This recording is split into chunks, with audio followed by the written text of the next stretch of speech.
विषय गणित, इयत्ता 7वी, प्रकरण 2, पूर्णांक संख्यांचा गुणाकार व भागाकार। प्रश्न 2, ज्यांचे उत्तर 24/5 येईल असे पूर्णांकांचे 3 भागाकार तयार करा। तर सर्वप्रथम आपण 24/5 या दोनही संख्यांना 2 ने गुणू। तर 24/5 बरोबर 24 गुणिले 2 छेद 5 गुणिले 2, 24 गुणिले 48 आणि छेदामध्ये 5 गुणिले 2 म्हणजे 10। आता आपल्याला ही जी संख्या मिळालेली आहे 48/10 याचा आपण आता भागाकार करू। 48/10 म्हणजे 48/10 बरोबर 48 म्हणजे 24 गुणिले 2 आणि 10 म्हणजे 5 गुणिले 2 बरोबर 2 म्हणजे तिथे बाकी राहील 24/5 म्हणजे आपल्याला उत्तर मिळालेले आहे 24/5।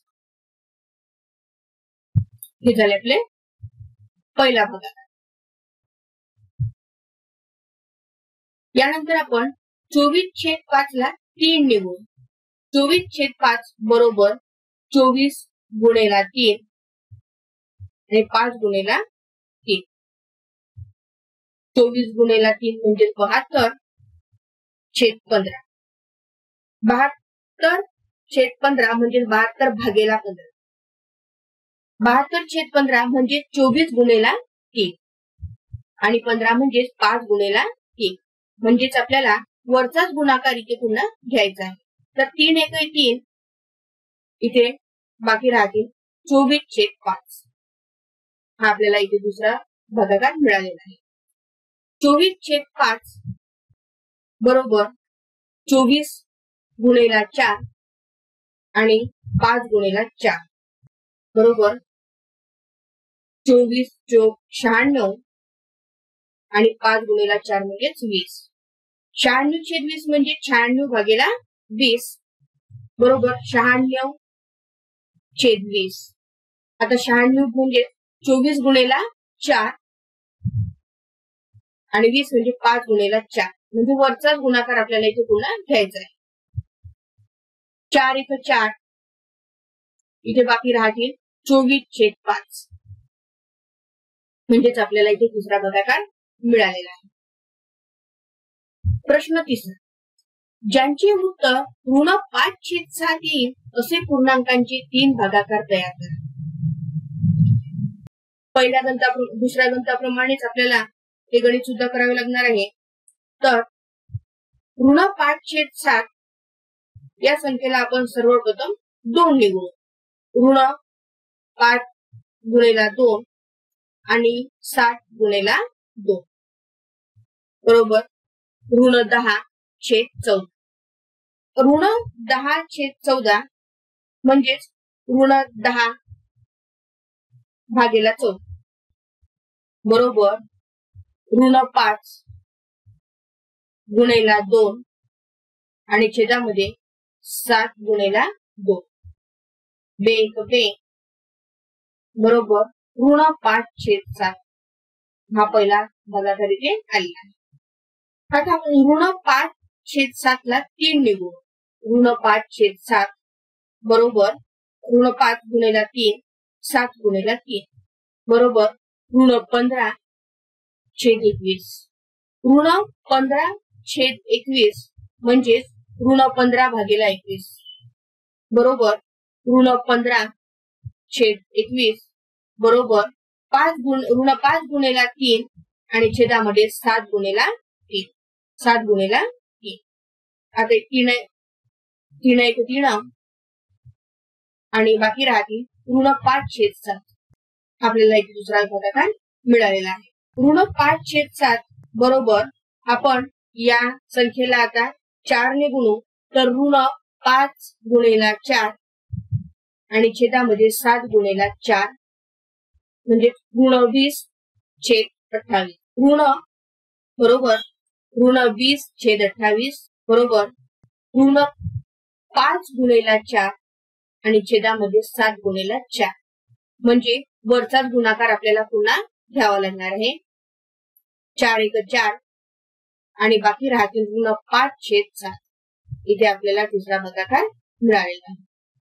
प्रश्न 14. खाली एका तलावात काही संख्या धारण केलेली मासे आहेत. कोणत्याही 4 जोड्या घेऊन त्यातील संख्यांचे गुणाकार करा, तसेच 4 वेगळ्या जोड्या घेऊन त्यातील संख्यांचा भागाकार करा. तर यामधल्या आपण सर्वप्रथम संख्या घेऊ ऋण 13 गुणेला ऋण 15. याचा 15 एक 15, 15 दोन्ही 30 आणि 15 त्रिक 45 म्हणजेच खाली 5 8 4 15 एक 15 आणि 4 19. दोनही संख्या ऋण आहेत त्यामुळे याचा गुणाकार हा धन येईल म्हणजे धन 195. आता दुसरा गुणाकार करू. दुसरे उदाहरण पाहू. 41 गुणेला ऋण 8 बरोबर 8 एक 8 आणि 8 चूक 32. एक संख्या धन व एक संख्या ऋण त्यामुळे याचा गुणाकार ऋण येईल ऋण 328. तिसरा गुणाकार धन 13 गुणेला धन 9 9 त्रिक 27. तिसरा गुणाकार धन 13 गुणेला धन 9 9 त्रिक 27 जे 2 9 एक 9 आणि 2 11. दोनही संख्या धन आहे त्यामुळे गुणाकार देखील धन संख्या येईल म्हणजे धन 117. त्यानंतर चौथा गुणाकार पाहू. ऋण 13 गुणेला धन 12 12 त्रिक 36 3 आणि 12 एक 12 आणि 3 15. एक संख्या ऋण व एक धन त्यामुळे गुणाकार हा ऋण येईल ऋण 156. आता भागाकाराची उदाहरणे बघू. तर सर्वप्रथम घेऊ आपण पहिले उदाहरण ऋण 24 भागीला 9 म्हणजे ऋण 24/9. ऋण 24 म्हणजे ऋण 8 गुणेला 3 आणि 9 म्हणजे 3 गुणेला 3. 3 एक 3 आणि बाकी राहतील ऋण 8/3. दुसरा भागाकार ऋण 18 भागीला ऋण 8 बरोबर ऋण 18 छेद ऋण 8 बरोबर ऋण 18 म्हणजेच ऋण 9 गुणेला 2 आणि ऋण 8 म्हणजे ऋण 4 गुणेला 2 2 2 बेक बे आणि इथे दोनही संख्या ऋण आहे त्यामुळे त्याचा भागाकार हा धन येईल 9/4. तिसरा भागाकार ऋण 24 भागीला धन 12 म्हणजेच ऋण 24 छेद धन 12 बरोबर ऋण 12 गुणेला 2 म्हणजे 24 आणि 12 गुणेला 1 म्हणजे 12. येथील 12 एक 12 आणि ते वरती ऋण चिन्ह बाकी आहे म्हणजे ऋण 2 आणि छेद 1 म्हणजे याचा भागाकारी ऋण 2.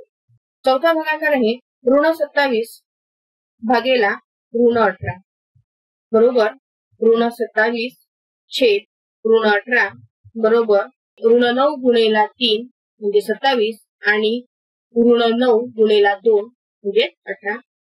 तर ऋण 9 9 एक 9 म्हणजे 9 कटून जातील तर बाकी राहील 3/2. हा इथे आपल्याला चौथा भागाकार मिळालेला आहे.